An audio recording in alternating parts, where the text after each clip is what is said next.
Hey, welcome to American Reversion. How are you all today? It's Saturday. I wasn't going to make one today, but I had a couple of things pop up that just made me want to talk about it and share it with you and ask for your opinion back in return.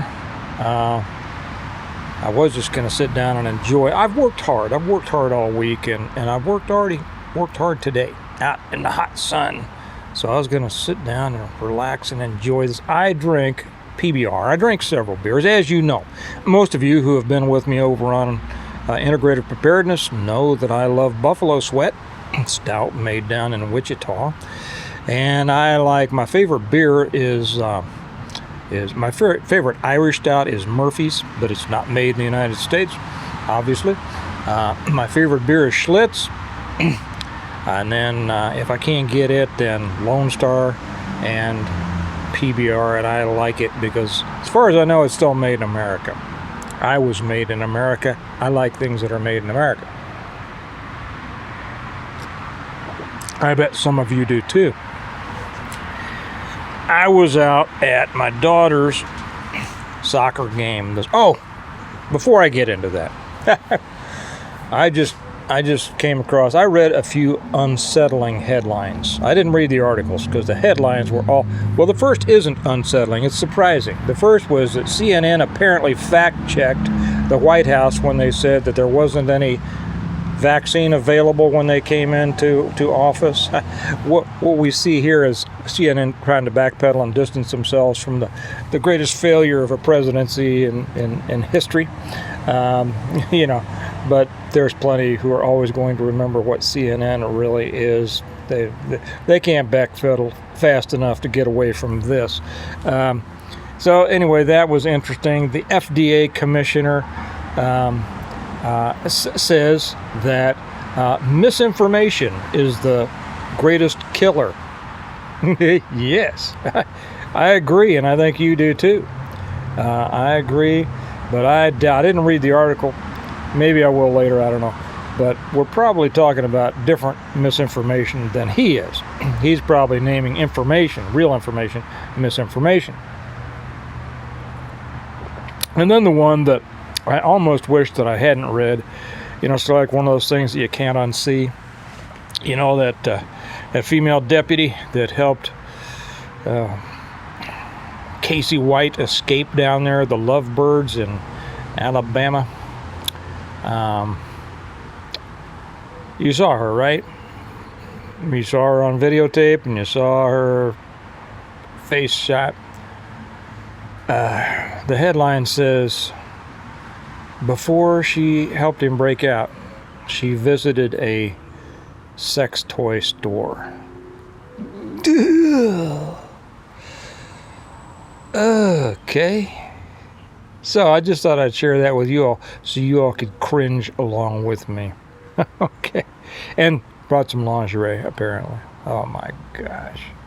Well, that's why she needed a guy who, I don't know, this is probably unkind to speak of the dead, but hey.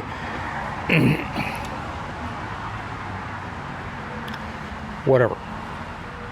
So I'm out at my daughter's soccer game this morning, and I'm overhearing three of the other fathers talking. I'm watching my daughter play soccer. They're talking with each other. And since it used to be my business to kind of pay attention to what other people say, because you can learn a lot, I learned that one of them was with apparently a restaurant chain. Now, I couldn't quite distinguish what level these guys were. They were all administration, right? They're all up there on the ladder. One sounded, by the things he said, but like as one who is a decision maker. Another one sounded like he was on the rung that brings the information to the meeting with the decision maker, right? But is there while other people are also bringing information. And the third guy seemed like he'd kind of like to be the second guy, right? So, and you could always tell that because he was the one trying to talk the most about, what he knew. Whereas the other guys were listening a lot. But the other two were saying enough to where I picked up. One apparently is with a restaurant chain. And now here, I couldn't quite, either he was with a restaurant chain or a theater chain, although a restaurant chain, I think. The second guy was, I believe, with a theater chain that also had a lot to do with restaurant, okay? Okay. First guy said that he was involved in the changeover to automation of all of their stores. All of their stores. I don't know what company he was with. I doubt it was McDonald's, you know. I mean, the idea that I would be at a soccer game with the guy who's in charge of all McDonald's, probably not, but, you know, it sounded like a fairly sizable organization. And the thing is that they want to change over everything to automation because they can't get workers. The second guy said they were having the same problem within his company, that their turnover, if you had 12 or 13 people in a store, you would change over half of them every 6 months. You know, and I'm not sure whether that's normal for lately. When I was a kid and we all worked in, you know, restaurants and fast food restaurants, you hardly ever had turnover because once you got a job, you kept that job for quite a while, and then occasionally you'd move on, and that would create an opening, right, that usually somebody's younger brother would take or sister. And you know, so this might not be that unusual for now, but they said, you know, they can't find people. The quality of the people that they do find is decreasing all the time. I'm probably not telling you all anything you don't know. You run across this every day in your own life, right? But the idea that they now are looking to automate everything to where there will be a store, picture it, a fast food restaurant with nobody there. Nobody. Everything automated. You know, I remember when I was a kid, there was something, and I guess it started back in New York and finally made it out here to the Midwest, and it was a big deal for a little bit, the Automat. And it was a place, and everybody thought it was so cool. The one in Kansas City was over at 75th and Warnell, I think. Might have been, and I'm saying this for people who it may mean something too, which is, you know, not 99% of you all. Might have been at Gregory and Warnell, I don't remember. But it was a place you went in, and if you all remember, and I guess they still have them, I don't know, to where you would go up and there would be sandwiches and everything like that in a machine, and you'd put in the money and you know, hit the number and the letter, whatever, and it would drop it up, and then you could go over and you could hit the button for your drink. I know that there's a lot of this automation now, but it was a big thing back then. And everybody thought it was so cool they would just go and do that. Well, it didn't last long because it really wasn't that cool, you know, to go to some place with no people and stale sandwiches. But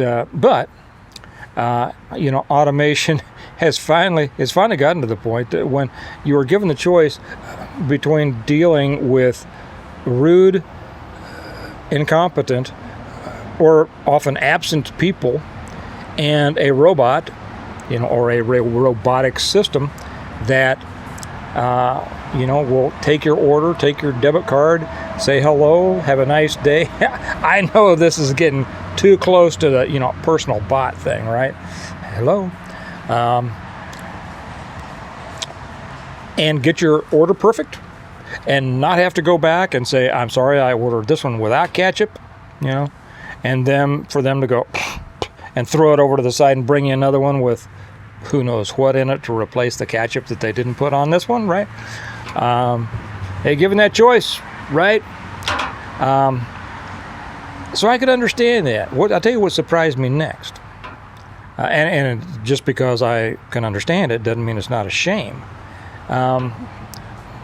What really surprised me is then when we got home, my oldest son and I went out to talk to our mechanic, who he works for a large mechanical, a large garage, and then he stays and does his own work after hours and on a weekend. So we went out to make an appointment because we do everything, you know, on his time, not through the business itself. Saves a bunch of money.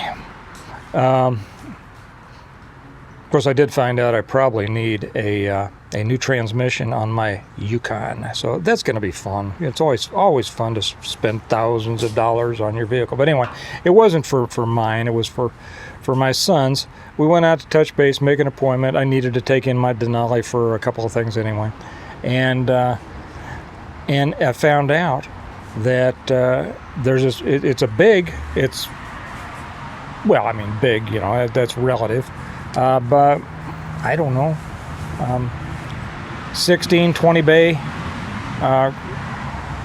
automotive place, and they were going, I mean, all the time. They were just going, and I found out today they only have 2 mechanics left. 2.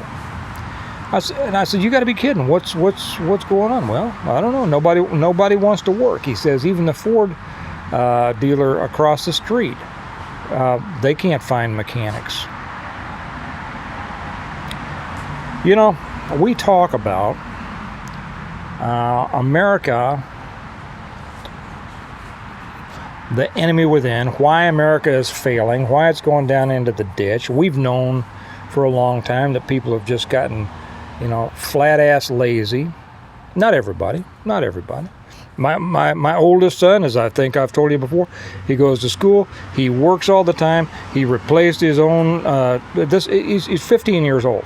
And when he was 14, he redid his whole bathroom, laying the tile floor himself, replacing the toilet, laying and putting new wainscoting, replacing his ceiling fan, everything in the world. My 11-year-old helped me build the neighbor's fence. He's over now on his own job cleaning out somebody's gutters for money at 12 years old. So I raise workers, not managers. But unless you're a worker, you shouldn't be a manager, right? They know what hard work is. So we know that it's not everybody. We know, but too many. I remember years ago, back in the 70s, hearing auto workers scoff and say, every time when they were trying to get another contract, they all had bass boats, they all worked, whatever they worked a week, they all went to the lake, they all had lake houses, but they were put upon, and they would scoff and say, I'd like to see a robot try to do my job. Well, buddy, robots are doing your job, and they're doing it better. So we talk about what's happened with America, the collapse of America. Well, the collapse of America was simply the collapse of the American. I think that's what I'm going to title this. I was going to title it something else, but the collapse of the American. It used to be that there was, always has been, a certain lower level of mediocre to less than mediocre person who simply would not work, wouldn't do what it took. They were just lazy. And without a welfare system, well, and many did turn into druggies and drunks, and they made themselves disposable people because they disposed of themselves. But they were a small percentage. For the most part, people went out and they worked. Men, women, both. This idea that there was all these stay-at-home June Cleavers, that wasn't my experience. Every mom I knew worked. Okay, and grandmothers worked. Unless they were the ones on the farm, and then they worked, but they just didn't work, for somebody other than the family farm.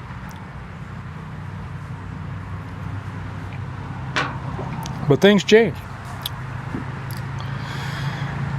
I won't go into everything that changed it. It was a lot of things, and whether it was done on purpose or not. Like somebody said, who was it? George Carlin. Seems like I quoted him recently, or might have put his saying up on the Patreon channel. By the way, if you're not with us on Patreon, please come join us. It helps support the channel, and I put a lot of other stuff up on there, and the link is down below. Never underestimate the power of stupid people in large numbers. Okay. Well, it's not, we think about a certain political class as destroying America. But you know what? They can't destroy you if you don't let them. They've tried to do it with the lockdowns. They tried to do it with the stimulus packages, right? Maybe I'll put this, just in case I put this on integrative preparedness. Welcome to you all too, because I am kind of straying into that area. They couldn't destroy people who didn't allow themselves to be destroyed. They tried to shut down the jobs. They shut down businesses. They gave people a little bit of this, a little bit of that, a few stimulus payments, some, what do they call them, enhanced unemployment that people jumped all over. And then we started hearing this stuff about people deciding not to go back to work. Well, I didn't go back to my corporate job, but I'm still working. Who decides not to work? How do you do that? Well, apparently, a lot of America has figured it out. And I know there's this stuff about the guaranteed basic income and things like that, but it's not going on yet, right? How's this going? How is it going? How are they doing it? Why are they doing it? There's jobs all over the place, and people don't want them. I was talking to a guy who goes all over the country to car shows. He says every time they stop and eat at a Cracker Barrel, half the restaurants closed off because they don't have enough people to wait tables. How is that? I have seen it myself. You've probably seen it too. Yeah. Where's all these empty tables around here, and how come I had to wait for a seat with all these empty tables? Well, we just don't have the staff. You know, serving used to be a fantastic living. I mean, anybody who was half decent and nice and paid attention and would smile at their customers could easily leave with $100 or $200 every shift. And people don't want that. So they have destroyed a great deal of America.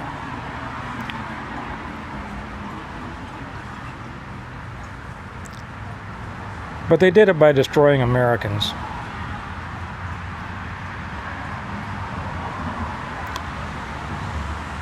And that's sad. The question is,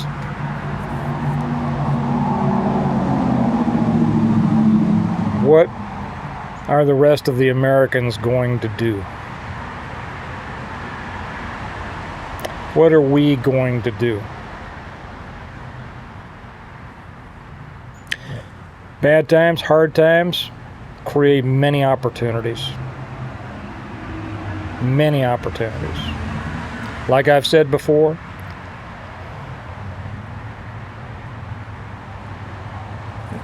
develop alternate streams of income. Do what people can't do, don't want to do, or are afraid to do, and you'll never be out of work.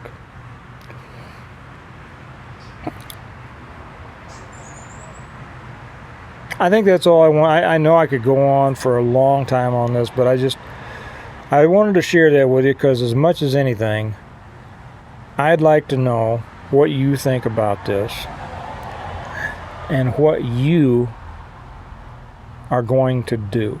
What does the next 10 to 20 years of your life look like to you? What are you going to raise your kids? What are you going to suggest your kids do? How are you going to guide them in a direction that's going to bring them a positive, rewarding life? And what kind of America do we bring out of this, and how do we do it? I know you all are sharp. A lot of times I just come on and give my opinion on things. I'd rather not do that on this one. I'd rather hear what you all have to say. So I think at that point, I'm going to shut up. I have more work to do here.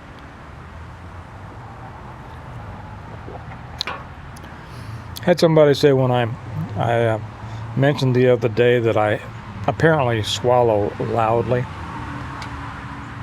and they made some kind of comment about it. Well, it is, what did they say? They didn't say gauche. It wasn't quite that fancy a word. Well, nothing I can do about it, so hope it doesn't bother you. Anyway, let me know what you think, okay? Remember, America, what does America need? Does it need a reversion? Does it need a rehabilitation? Does it need a resurrection? Does it need a tear down and start over?